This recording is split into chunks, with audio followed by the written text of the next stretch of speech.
Hi, I'm Tim Schweitzer, and today we're going to meet with Hal Goodale, the owner of Goodale Farms. We're going to walk the farm and see what he has to offer on this episode of Local Long Island. On the menu, pig. Let me take you on a journey as we search the native region for the freshest and cleanest ingredients possible. No need to be eating chemical-laden foods filled with growth hormones and nitrates. We are going off the grid and into the unknown right in your own backyard on this episode of Local Long Island. I gathered my crew and we headed out east to the best pork farm on this side of the Hudson to meet the Prince of Pig. I've spent my fair share of time with some cob rollers back in my day, but I hear Hal's sounder of swine would put me to shame. We're out here in Riverhead, New York, and this is one lucky goat because I'm starving. But we are here to swine, dine, and unwind with owner Hal Goodale.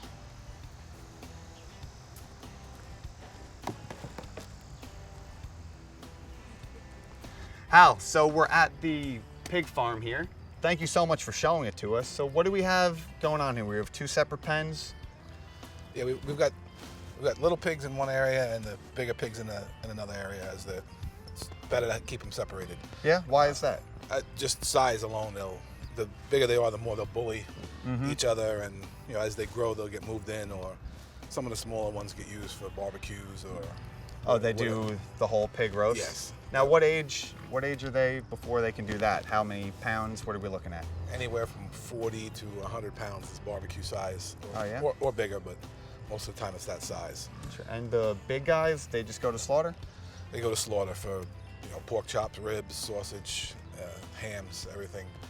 And the pigs, we're primarily a dairy farm. The pigs fit in nicely because in the dairy we make cheese, and the byproduct of cheese is whey, which is very high in protein.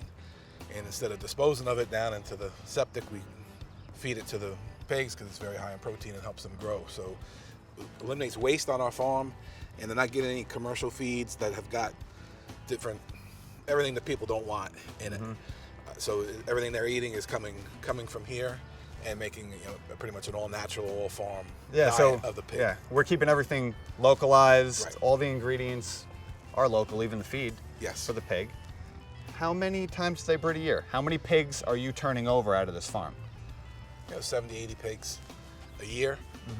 Breeding wise, they'll breed about every 4 months. It's 3 weeks, 3 months, 3 weeks, and 3 days is their gestation. So they could go about 3 times a year. I mean, what type of pigs are these? Are they, I see we have some black ones, some pink ones. We've got a bunch of different breeds. We're not really breed specific. A lot of people want to go with some type of heritage breed or something. We just go with a typical land race or Yorkshire or Hampshire or whatever we come across. And if we find some, we get some given to us sometimes, or we go out and buy some extras if we need them and just mix them up. They're on their own. I mean, we give them water and the food, and then when it's time to introduce them to the CSA package or market, then that's where they are. So the CSA, how does the CSA work when people are coming in and they pick up meat weekly? With our CSA, it's dairy and meat and produce from our farm. You get a certain amount each week of each, and our typical CSA should feed a family of 4 to 5. 80% of their meals, so they don't have to go to the grocery store for much, and they know where everything's coming from. That it's it's from this farm. They can come visit the farm. They can feed the babies. They can see what's being grown, and see that everything that we're doing is utilizing everything on the farm and minimizing waste and putting it into the product. Yeah, that's excellent. I mean, they can come here. You have a beautiful farm. They can feed the goats, the chickens. Yes. And what's the CSA? What does that cost per week? It's $75 per week. We bill it monthly, so it's $300 a month, and it gets delivered right to your doorstep in a cooler, and everything's there. Yeah, that's considering it's not bad at all. You're getting everything locally sourced. You're not going to the supermarket and buying meats with hormones and eating all that garbage, empty calories. You can get everything here, and you're going to save yourself on medical bills in the long run. And we're challenging people. We're giving them some things that they might not normally eat, And we have a chef that we send out recipes each week with what you're getting. So if you haven't cooked kale before, here's a recipe for cooking kale, or here's a recipe for doing this, and interacting it with some of the cheeses or different things that you're getting. You're really doing an excellent job with the CSA program here, Hal. I think it's great for people to be eating localized ingredients. They know where they're getting them from. They're healthy. And lastly, about the pigs, do you slaughter them here? No, we take. There are no slaughter facilities on Long Island, so we either have to take them to Rhode Island or to Pennsylvania. So over the last year or two, we found it's easier to get them on a trailer and take a nice boat ride over to Rhode Island, and we bring it back. It's vacuum sealed and frozen, and that's what we use for our CSA, and that's what we also sell in our stand or at farmers markets. So everything, it's already pre-sealed. You don't have to eat it that night. Yeah. We found that freezing is the best way to preserve your food. If you're buying food, I always tell a lot of my customers, I said, when we do cut meat here, you cut a piece of meat and you get this beautiful red piece of meat. If I stick it in a refrigerator, tomorrow it's going to be as brown as my shoe. It's not bad, it's just brown. Mm-hmm. So you ask yourself, how does that food in the supermarket stay nice and red? Well, they do what's called modified atmospheric packaging, where they basically pump carbon monoxide into the meat and then seal it, and it stays nice and red. I guess it's okay for you, but I don't stick my mouth on the muffler of my car. But yeah, well, carbon monoxide is poison. It's something I definitely wouldn't want to be eating anyways. So I'd rather come here to Goodale Farm and do the CSA program. Sure. And you also have a full service dairy farm, you said? Yes, and that's part of the CSA, and where we milk cows and goats here on our farm. We glass bottled milk. We don't take anything out of it. It's a low temperature pasteurization, so it's a full whole milk that's good for you. All the enzymes and everything are live in it. And then from our milk, we make cheese, butter, ice cream, yogurt, and anything that's dairy. Well, it sounds like you have enough going on with your dairy farm here that hopefully I can come back later on in the season and do an episode. Sure, you're welcome back anytime. Excellent. Let's take a walk up and we'll get you some pork. Cool. Yeah, I can't wait to get back to the kitchen and cook up a couple recipes. Oh, it'd be great.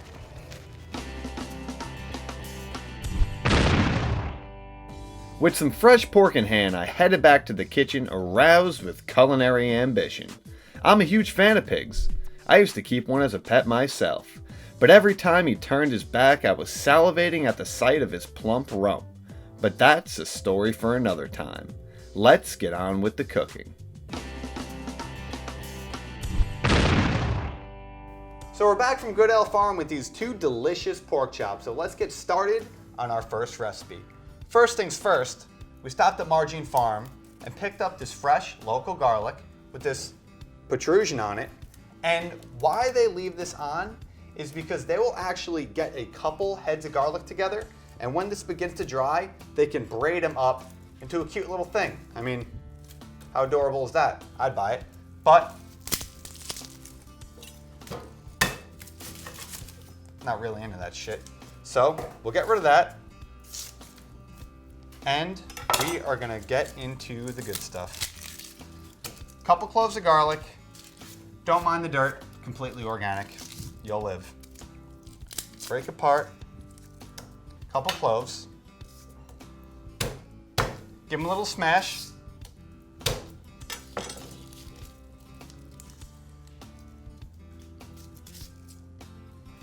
And we're good there. So we have our garlic, and we're gonna take our pork. You're gonna wanna put them on your cutting board and just drizzle them in a little olive oil.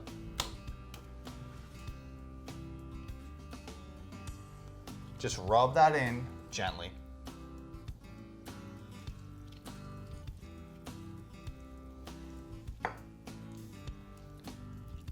Just get it massaged with the oil. And if the pig doesn't seem to be taking the oil, spank it. Let him know who's boss. Flip that baby over on the pan. Little more olive oil.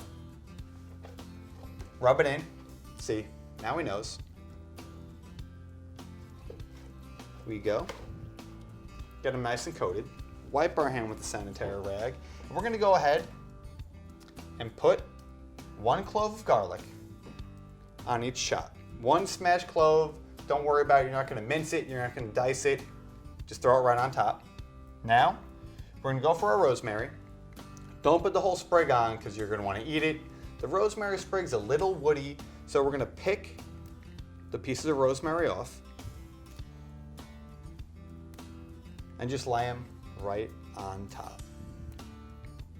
Now, pigs are fascinating animals, as we saw at the farm. Pigs are actually said to be as smart, if not smarter, than dogs. I used to have a pig myself, so I am well aware of their genius.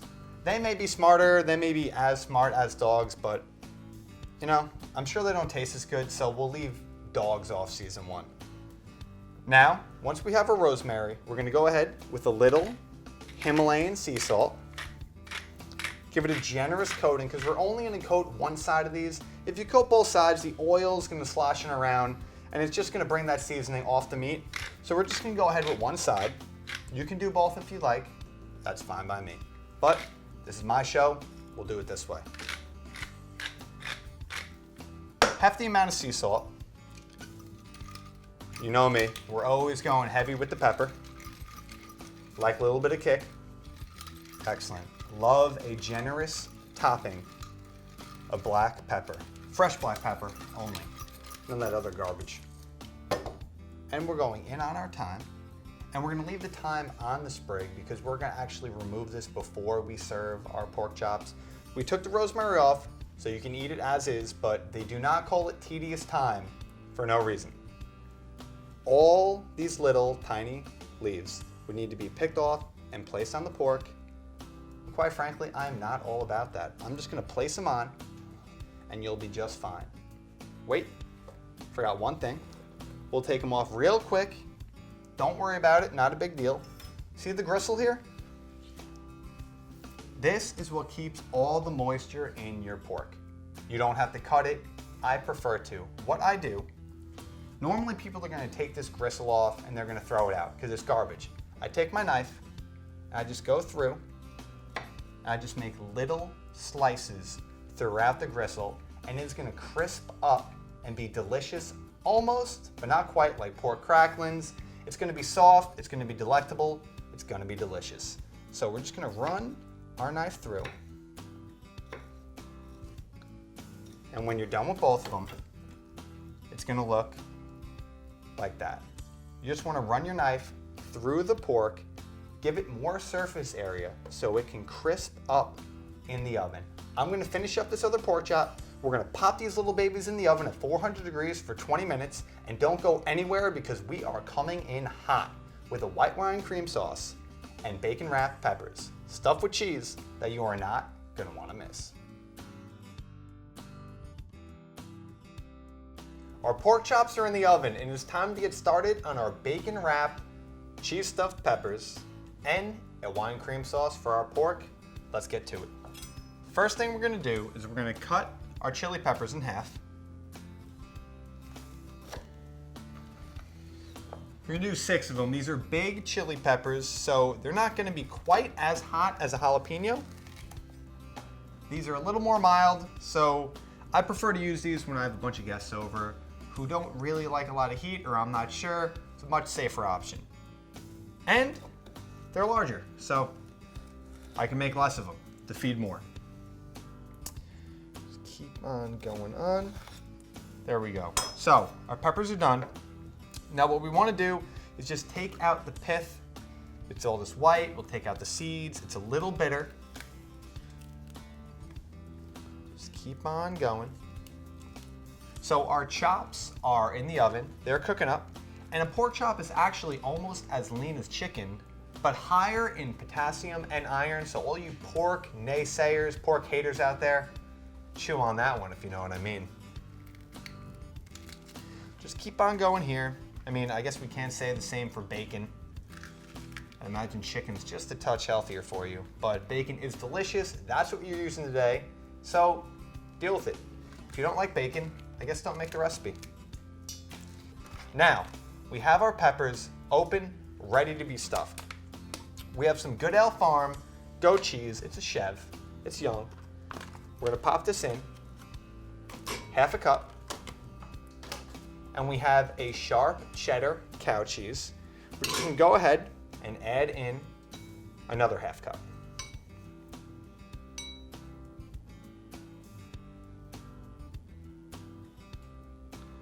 All right, that should be enough. Now, we're just gonna smush the cheese up, combine both the cheddar and the young goat.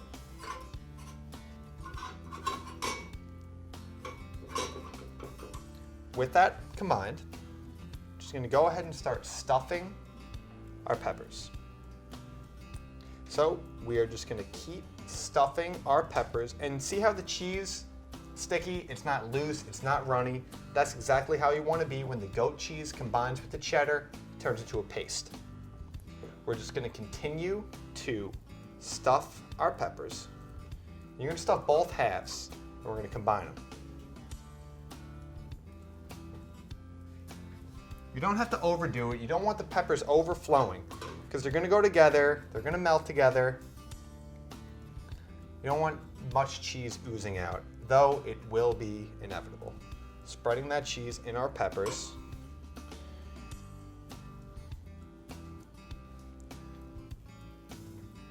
And just finish cheesing up your peppers.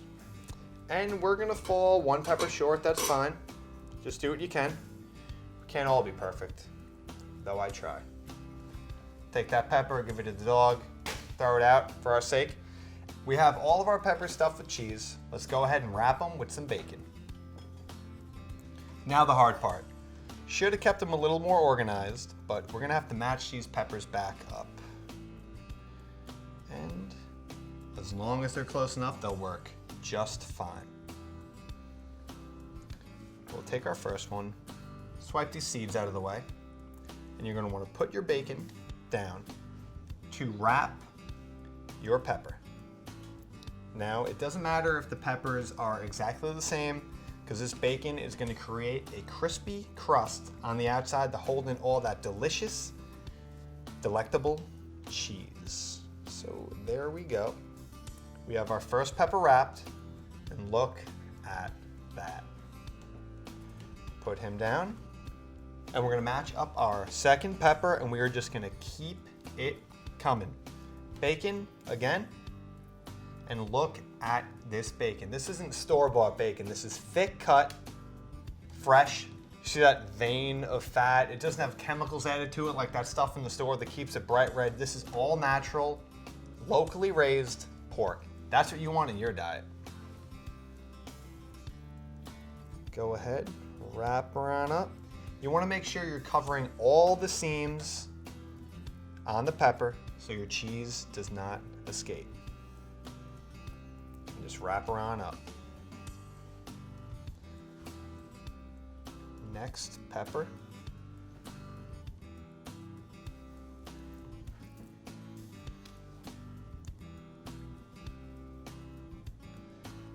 These guys certainly do not match, so we're gonna have to double wrap it.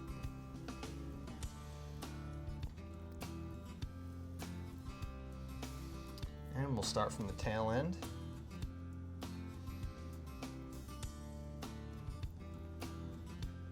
Oh yeah, shoddy this one. Now, onto a hot grill. Oh yeah, that's what you want to hear. You want to hear that sizzle, you want to hear that char. You want a hot grill, not medium, not low. You're not going to get that same crispy bacon effect and that charred flavor to the pepper. Let's pop these other guys on.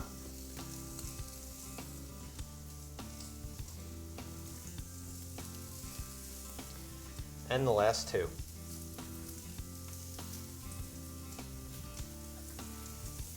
Okay, and now a wipe with the sanitary towel, and we are on to our cream wine sauce. Put this on the heat. You don't want your pan too hot when you start the sauce. Take this lid off. Now, for the sauce, we're going to add 1 cup of heavy cream.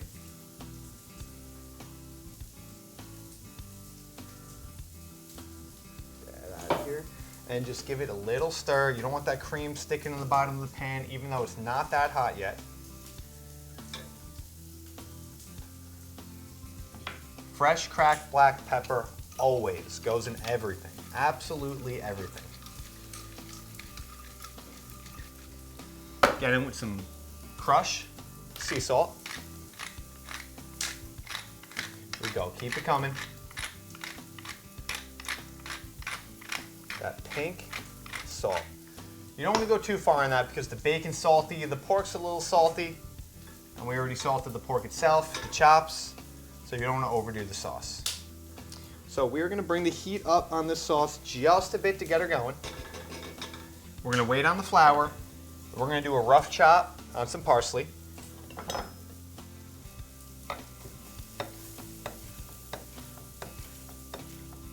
You want to avoid the stems. So if you get a little stem in it, it's not a big deal, but you want to keep primarily the leaves in the sauce. Now we have about ½ cup of parsley. Just run it through. One more time. Now I put parsley in anything. I think it's one of the most mild herbs that goes with literally everything. Adding fresh parsley to a dish, you can't go wrong. Boom. And we're picking up a little simmer on this sauce. You do not want to let it go too far because this will burn. We can turn this heat down a little bit, just enough to thicken, and check your bacon. Oh yeah, that's what you want to see right there. You start getting that char, flip them, don't go too far on each side. You can always come back to it.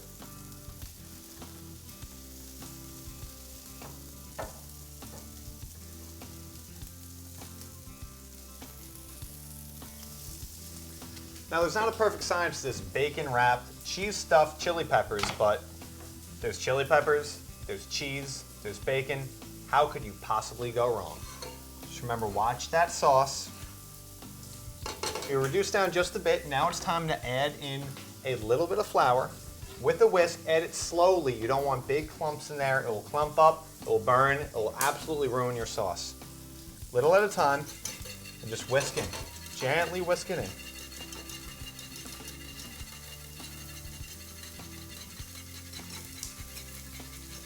Keep on going, get on there.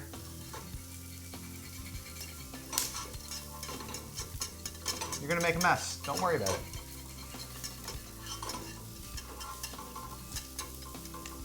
See that thickening up? That's exactly what you wanna see. Just a little bit more flour, and that's more than enough. And you know what? While we have our cheddar cheese there, I'm going to go ahead and grate some in our sauce. Because who does not love cheddar cheese? Let that melt down in. Add a touch more salt, a little bit more pepper because you can never have enough pepper. A ½ cup to 3/4 cup white wine, and this is from Bating Hollow Vineyard. Delicious local Long Island wine. Pour it on in. You're going to get all those nice notes of this Chardonnay to come through in your sauce. And we're just going to mix that in. And we're going to let our sauce reduce just a touch further, and that Chardonnay is going to bring us a nice, rich, earthy feel that only a local Long Island wine can offer. I'm going to head back to my cheese-stuffed bacon wrapped peppers. We're going to make sure those are done, crispy, succulent, delicious, and we're going to come back, clean this up, and plate all of our dishes and pair with a local Long Island wine.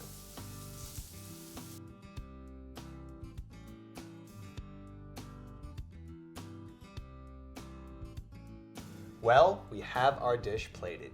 We have our oven-baked pork chops with rosemary, thyme, garlic, and olive oil, our white wine cream sauce, and our cheese-stuffed bacon-wrapped peppers, and they are looking absolutely delicious. I cannot wait to dig in.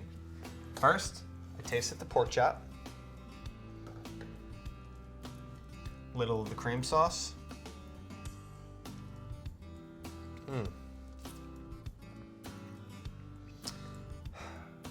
Creamy. That is one delicious sauce to go over that moist pork chop. Let's pair it with our wine. This is a Mirage. It's a Cabernet Sauvignon from Bating Hollow Farm Vineyard, and this is a horse rescue wine. So if you purchase these wines, you'll actually be donating to their horse rescue part of their vineyard. Cheers.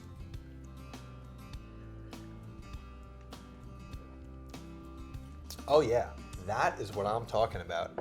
A perfect wine to go with some delectable swine.